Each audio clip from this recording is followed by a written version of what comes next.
Il y en a qui ont de la chance, une comédienne de talent, un auteur de talent, et puis un bon pauvre qui interviewe. Tout ça pour une pièce qui est absolument géniale, qui s'appelle Rentrée 42, Bienvenue les enfants. Alors, ça, on se dit dans quoi on va aller. Parce que 42, on se dit que c'est quand même un mauvais moment pour la France. Et donc, on va laisser parler l'auteur déjà, qui va nous expliquer comment est venue l'idée de cette pièce. 1942, c'est évidemment c'est Paris occupé, la France occupée, une grande partie de la France occupée par les Allemands. Mais c'est, pour la faire un peu plus courte, juillet 1942, la rafle du Veldiv, où 9000, à peu près, 9000 juifs sont raflés et déportés au Veldiv, puis après dans les camps de concentration à Auschwitz, et 4000 enfants. Et avec Xavier Lemaire, qui a coécrit avec moi la pièce et mis en scène la pièce, nous avons eu l'idée de partir de partir d'un point de vue des enfants. C'est-à-dire, où sont-ils en octobre 42 quand la rentrée des classes démarre? Personne ne le sait en France, à part la haute administration.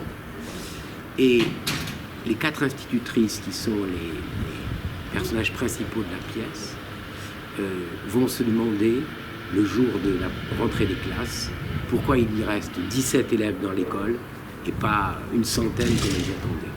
Voilà. Donc on est parti du point de vue d'une école primaire, c'est l'histoire d'une école primaire de 4 institutrices qui vont devenir petit à petit résistantes.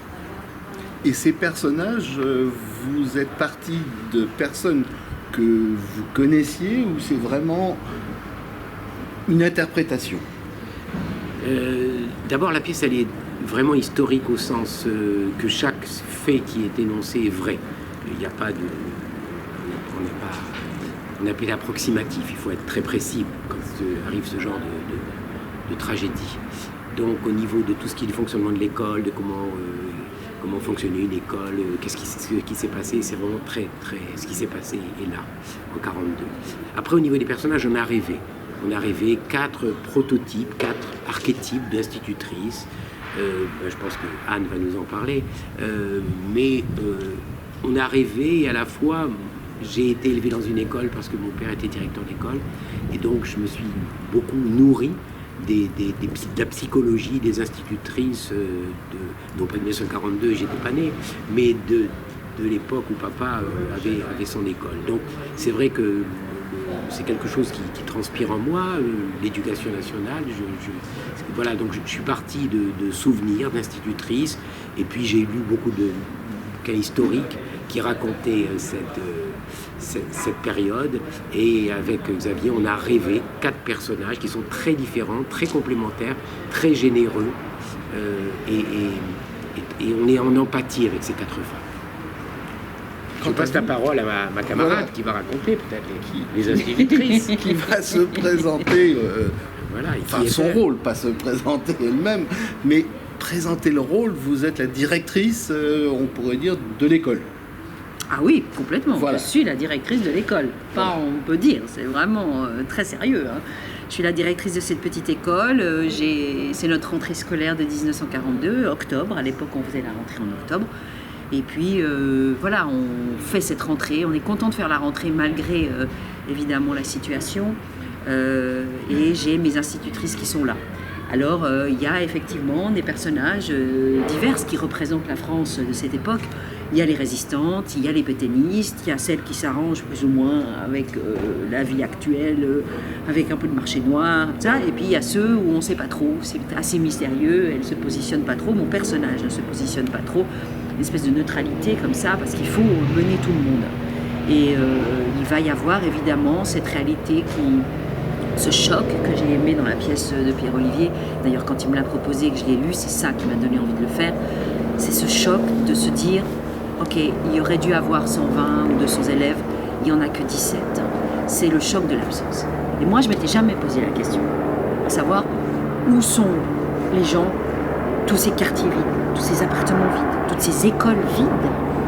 Et c'est ça qui est bouleversant. Et alors évidemment, on va se disputer parce qu'il y a celles qui ne veulent pas croire à la Ralph du Veldiv, il y a celles qui y croient, qui ont des preuves, et il va y avoir des disputes entre les pétainistes, les résistantes. Et puis finalement, dans la pièce de Pierre Olivier, je dirais que l'enseignement, l'ode qu'il fait à l'enseignement prend le dessus et on va essayer d'enseigner quand même, d'être plus fort que ça. Et moi-même, je vais essayer de créer une nouvelle forme d'école, une école moderne. Je vais faire des propositions d'une modernité qui vont évidemment être refusées par l'Éducation nationale. Et on va devoir se confronter à notre inspecteur. Je ne vais pas tout révéler puisque j'espère que cette rencontre permettra aux gens d'avoir envie de venir nous voir. Et je voulais juste compléter ce que disait Pierre Olivier de son inspiration, en fait, de son papa. Mais je crois qu'il y a aussi l'inspiration des plaques qu'il y a, vous savez, devant les écoles. Hein, c'est ça que tu nous avais dit, de toutes ces plaques où il est indiqué le nombre d'enfants qui ont été raflés en juillet 1942 et ce choc de se dire dans toutes les écoles de Paris on a ces plaques qui remémorent cet instant de l'histoire. Oui, c'est Chirac d'ailleurs, c'est Jacques Chirac qui avait voulu absolument, quand il était président de la République, que sur toutes les écoles primaires, sur le fronton des écoles primaires, sur les murs, les façades des écoles primaires, il y ait marqué le nombre exact d'enfants qui ont été déportés, pour qu'on n'oublie pas. C'est une pièce d'ailleurs que nous avons fait avec Xavier pour qu'on n'oublie pas. On se rappelle qu'il y a quand même 4000 enfants juifs et 9000 juifs, il n'y a pas eu que ça évidemment, après ça a continué, qui ont été déportés. Mais c'est une pièce qui nous prend aux tripes. Mais on va parler des personnages, il y a encore d'autres personnages en dehors des institutrices, de la directrice il y a des hommes quand même. Voilà. Il faut leur faire la part belle quand même. Je vous laisse présenter. Il y a mon concierge. Qui est là, qui est Monchot, qui a perdu un bras lors de la première guerre, de la guerre de 14-18, et qui est une grande figure et qui amène beaucoup de drôlerie. Parce que c'est une des forces de la pièce de Pierre Olivier, c'est que oui, c'est un moment dramatique, c'est un moment très émouvant, mais il y a aussi beaucoup de drôlerie.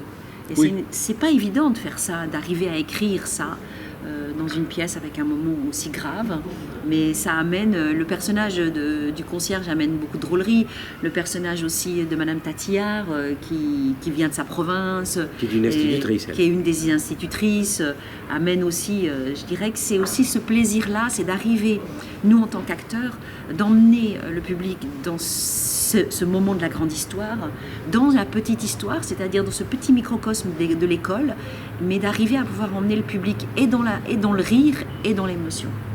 Et il manque un personnage, il manque pas le plus sympathique. Non, l'inspecteur de l'éducation nationale qui va arriver et qui va clamer, on peut dire le mot peut-être encore plus fort, clamer, gueuler, affirmer d'une manière très dictatoriale l'école telle qu'elle doit être à cette époque, c'est-à-dire l'école avec la loi de Pétain, et qui fait beaucoup écho avec pas mal de choses actuellement, politiquement. Donc les gens en ressortent émus parce qu'ils se disent « waouh, ça pourrait éventuellement recommencer ». Donc c'est une pièce d'il y a longtemps, qui parle d'une époque d'il y a longtemps, mais qui fait tellement écho avec notre époque. Et qui montait seulement à Paris maintenant, puisqu'elle a été présentée déjà il y a un an, puisque notre collaboratrice Marie-Laure Attino l'a vue l'année dernière à Avignon. Oui, d'ailleurs on a eu beaucoup de chance, peut-être c'est parce que les spectateurs ont beaucoup aimé. Nous avons obtenu la palme du meilleur spectacle du Festival Off l'année dernière, et ils nous ont refait un Avignon en 24 cette année, qui a très bien fonctionné aussi. Donc c'est vrai que le spectacle était très fluide parce qu'il a été joué une 50aine de fois déjà, et cette première qu'il y a eu début septembre, c'est une première parisienne, mais c'est un spectacle qui a déjà sa vie, qui a son rythme, qui a sa vie, qui a son énergie, parce que le spectacle, comme on dit dans notre métier, a été rodé pendant une 50aine de représentations et les comédiens sont au mieux. Je voudrais dire un mot sur la direction d'acteur de Xavier Lemaire qui a mis en scène la pièce. Xavier, avec qui je travaille depuis de nombreuses années, on avait fait ensemble une pièce sur la guerre d'Algérie, là-bas de l'autre côté de l'eau. Et Xavier est quelqu'un de très très très précis dans ce qu'il veut, de très précis au niveau du décor, au niveau des lumières, au niveau de la direction d'acteurs. C'est un vrai metteur en scène qui a une idée et qui va au bout de son idée. Et c'est très agréable de travailler en binôme comme ça avec quelqu'un qui, à la fois est très à l'écoute, puisqu'on travaille au départ comme au cinéma, on échange des idées, vraiment on fait des brainstorming, et puis après je me mets à écrire les dialogues, mais c'est quelqu'un qui est, d'abord un ami, mais aussi un grand monsieur de théâtre, parce qu'il mène au mieux ses projets et il pense toujours au public, au grand public. C'est-à-dire que cette pièce, par exemple, elle peut être vue par des enfants de 11 ans, 10-11 ans et bien entendu de 108 ans. Mais je veux dire, voilà, c'est une pièce, je n'ose pas dire familiale, parce que c'est une pièce compliquée, dure, mais on peut venir avec ses enfants. D'ailleurs, ça s'appelle Bienvenue les enfants, en sous-titre. Alors, qui va présenter les comédiens? Oh, ben c'est Anne. C'est Anne. Alors, Anne, c'est à vous. On a Isabelle Andréani qui joue Madame Tatillard, dont on a parlé tout à l'heure.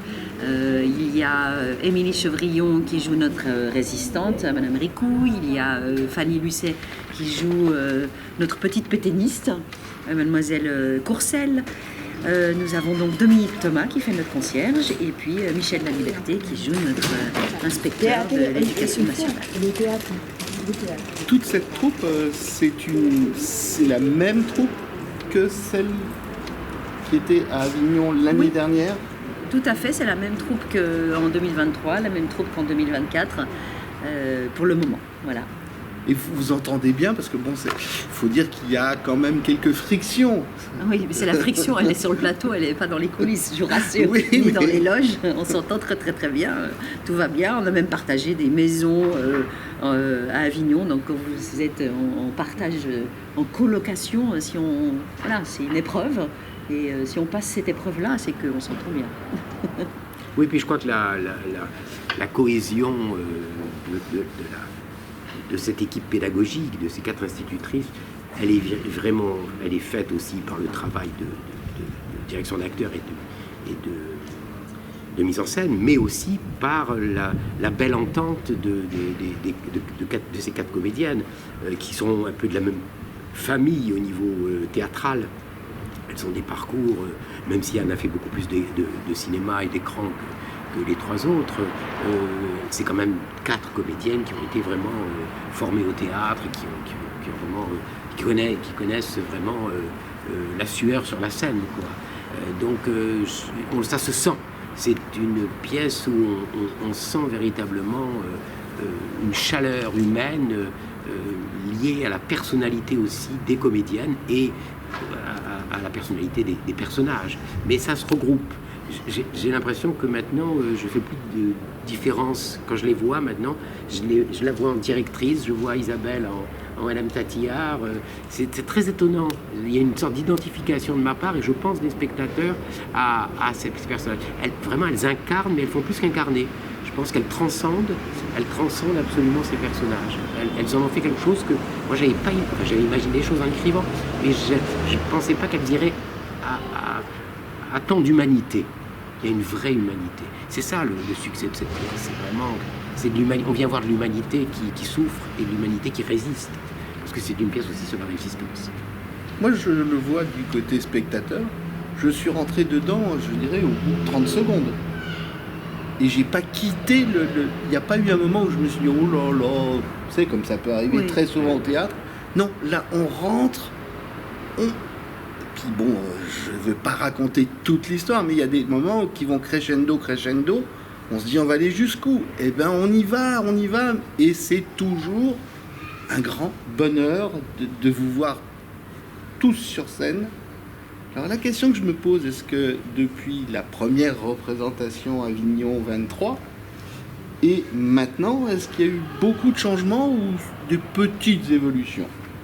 Franchement, il n'y a pas eu de changement de texte, pas eu de changement majeur. Il y a juste que on incarne de mieux en mieux parce qu'on trouve des subtilités, on trouve des variétés de jeux, on se libère aussi enfin en tout cas pour moi, je me libère du trac, de ce trac des premières où le texte est encore un peu fragile, où les indications du metteur en scène sont encore très très présentes, on applique bien scolairement ce que le metteur en scène souhaite. Là on prend les choses à bras le corps et on peut vraiment tous les soirs peaufiner, se renouveler, retrouver des choses. Oui, c'est merveilleux quand on joue longtemps comme ça, de se sentir libéré en fait d'un trac de débutant, de première, pour pouvoir enrichir encore plus les couches et les sous-couches et les sous-sous-couches. Et quand vous disiez on rentre tout de suite dedans, je pense que c'est aussi la scénographie qui fait ça. C'est-à-dire que quand vous arrivez au théâtre, vous arrivez à l'école, vous arrivez dans la classe. Et vraiment, là, c'est nous, on est dans une classe de 1942 et c'est vraiment ça. Les spectateurs sont comme s'ils étaient sur le banc de l'école. Et je crois que ça aide beaucoup, ça. C'est une très belle idée d'être complètement dans cette classe. Il manque juste les odeurs de craie, mais autrement, on est avec les cahiers, avec tous les accessoires et tout ça. Et je crois qu'il me semble que les gens aiment beaucoup ça. C'est se retrouver à l'école avec nous. C'est juste. Ouais. Il faut dire d'ailleurs que le décor est de Caroline Mex, qui est une grande collaboratrice, non pas pendant la guerre, mais de Xavier Lemaire. Et c'est elle qui avait fait aussi le décor, construit le décor là-bas de l'autre côté de l'eau. Donc il la connaît depuis très longtemps et ils travaillent ensemble depuis très longtemps. Et Caroline, avec Xavier, ont eu cette très belle idée de vraiment situer les spectateurs, d'intégrer les spectateurs dans la classe. On n'est pas coupé. Oui, on y est. On est dans la classe. On est les élèves. Voilà. Et je dirais que la force de Paris, c'est qu'on est ici à la Comédie Bastille, que vous pouvez peut-être un petit peu voir derrière dans notre dos, de cette façade rose très très jolie. Et en fait, je crois que c'est vraiment la bonne dimension pour nous. Il y a quelque chose, c'est cosy, on est très très proche du plateau. On a vraiment l'impression d'être dans une classe dans cette école. Oui, mais moi je pense que ça peut être adapté à un théâtre plus large. Bien sûr, on a fait des tournées, on a commencé notre toute première, c'était sur des tréteaux. On a fait le festival de Molière à Versailles, on était sur des tréteaux, il y avait du vent incroyable, moi j'ai adoré ça. Il y avait 800 places, je crois. J'ai adoré me retrouver sur des tréteaux. C'est rare qu'on ait l'occasion de jouer en extérieur. Après, on s'est retrouvés chez Bartabas à l'intérieur aussi, dans un univers incroyable. On a fait déjà des tournées dans des salles gigantesques. Ça marche aussi. Et là, ici à la Comédie Bastille, il y a un petit plus. Je trouve qu'il y a quelque chose qui est... Côté intime ? Le côté intime, ouais. Ah. Oui, je pense que c'est l'identification, forcément, se fait. Parce que, en fait, les spectateurs, ils ont les acteurs en gros plan. En permanence, quoi. Ils font leur montage eux-mêmes, mais s'ils veulent avoir un gros plan et voir le fond des yeux et du regard d'Anne, ils l'ont, même quand on est au dernier rang. Donc c'est sûr que c'est un plus très important pour que les spectateurs soient avec ces femmes, ces 4 femmes, et aussi avec les 2 hommes. Mais on n'y dira pas plus pour l'inspecteur, parce que c'est un personnage comme ça qui amène le suspense, la bascule de la pièce.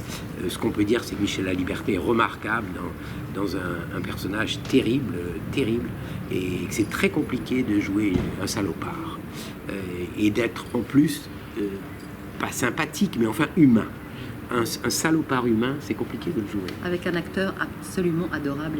Oui, en plus, le type est adorable. Mais je pense que c'était ça qu'il fallait faire. Ça, c'est mon choix de Xavier, c'est de prendre un mec très sympathique dans la vie qui veut jouer une crapule. Et c'est ça qui est formidable. Mais c'est un très bon comédien. Et le personnage il arrive au 3e acte, et au 3e acte, tout ce que vous disiez tout à l'heure, ce que tu disais tout à l'heure, tout est bouleversé, quoi. On se dit, mais où vont-ils aller ? Où vont-ils aller ? Ben, ils y vont. On y va. Mais quand on dit tout est bouleversé, le spectateur particulièrement. Ne racontez pas tout, parce qu'autrement ils vont plus vouloir venir. Je n'ai rien dit d'autre. Il faut laisser un peu de suspense. J'ai dit que j'avais adoré, et je ne suis pas du genre à passer la pommade. C'est pas mon genre. Je dis j'aime, oui. Et si j'aime pas, ben j'en parle pas. Donc si vous êtes là, je pense que ça veut dire que j'ai beaucoup aimé. Merci beaucoup. Merci. Alors, on va donner quelques détails pratiques. Ça se joue quand Alors, et jusqu'à quand? alors, ça se joue jusqu'au 5 janvier 2025 et on ne sait pas, peut-être plus si affinité. Inch'Allah. Inch'Allah. Après, ça se joue. Il y a je ne sais pas les jours précis, mais je sais qu'il y a des 19h, des Moi, je peux te le 21h. dire. Alors, vas-y. Le mercredi, donc nous sommes à la Comédie Bastille, n'est-ce pas? L'adresse rue Nicolas Appert, je crois, c'est ça? Oui, c'est ça. On joue le mercredi à 19h, le jeudi à 21h, le vendredi à 19h, le samedi à 21h et le dimanche à 17h. Est-ce qu'il y a des enfants qui viennent? Oui, Oui. ouais. Et on va faire des scolaires aussi. Des scolaires? Ouais, il y a des scolaires qui sont prévus l'après-midi. Et on en a déjà fait. Et il y a des enfants qui viennent. Oui, oui, c'est très intéressant parce qu'après, souvent, où on va dans les lycées en amont, où il y a des bords de scène, des débats après, et c'est vrai que les mômes, ils sont bouleversés, et à la fois, ils sont curieux de savoir ce qui s'est passé. Parce que au collège ou au lycée, on ne prend pas 3 mois pour raconter la guerre 39-45, il y a trop de choses à dire. Et quant à la grave du Veldiv, c'est une ligne dans les manuels scolaires. Donc de raconter en une pièce d'1h30 ce moment-là et comment la vie des gens a changé dans ces quartiers-là, c'est très important. Donc, le théâtre, ça, ce que je dis souvent, ce sont des pièces d'utilité publique, d'utilité pédagogique, même si cette pièce n'est pas didactique. Et je trouve que c'est important d'instruire, de transmettre d'une façon, on peut dire ludique, hein, même si c'est parfois dramatique, festive, théâtrale, ces moments de l'histoire qui sont vus à l'école d'une façon un peu trop rapide, mais c'est pas la faute des profs, c'est que les programmes sont comme ça, les profs ils sont très demandeurs, qu'il y ait des débats, des discussions, il y a plein de questions. Moi j'ai mon fils qui a 11 ans, qui a vu le spectacle, il connaissait rien de tout ça, il est rentré vraiment dans l'univers et il m'a posé plein de questions après sur cette période. Je vais quand même dire que la première partie, on rigole un petit peu. Oui. Voilà. Et que ça monte crescendo dans un autre sens, mais qu'on ne s'ennuie pas une seconde. Donc, Super. Rentrée 42, c'est à la Comédie Bastille et je ne peux que vous le conseiller vivement. Merci beaucoup. Merci à tous les deux. Merci.